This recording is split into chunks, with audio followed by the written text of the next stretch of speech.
তোমার দ্বারা না গতকালকে 500 টাকা চালাম, গাড়িতে তেল ভরতে হবে, আমি কোনো কথা বলি তো তোমার কানেই যায় না।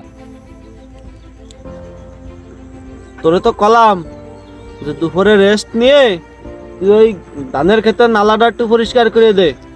আমার তো শরীরটা অসুস্থ তুই দেখলি, তা তুই কি আমার কথা শুনলি যে তুই যা কবি তোরে আমার তাই করতে হবে? বুঝবি না, এখন বুঝবি না, বুঝবি তখনই যখন এই দায়িত্বর ভার তোর কাঁধে পড়বে, তখন তুই বুঝবি। যা, এখন তো মাঠে আইছি, এখন টাকা পয়সা নেই, ওই ইফতারের পরে আমার দত্তে নিয়ে যাস। ওনার দ্বারা আমি চাইছি টা অপশন না কোনো কথা, আমি কি এত কথা শুনতে চাইছি? আমার সে ভবিষ্যতে কি আসি সময় দেখতাম। A few moments later. এই সাজিব, এই আজানের সময় যাচ্ছে বাবা, যা ইফতার বানাই দে একটু। আমার তো দেখতেছিস যে কাজ বাজ করতে একটু দেরি হচ্ছে, একটু যা, একটু কাজে আগাই দে। আমার সময় নাই, আমি অনেক ব্যস্ত। তুমি যা ইফতার টিফতার বানাও, আমি পরে আসতেছি।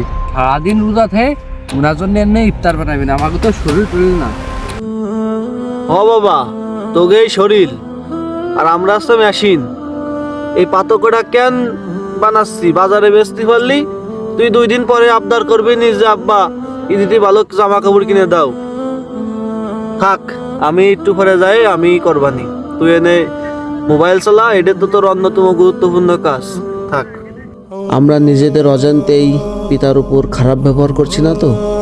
আল্লাহ আমাদের সকল গুনাহ মাফ করে পিতামাতার সেবা করার তৌফিক দান করুক। আমিন।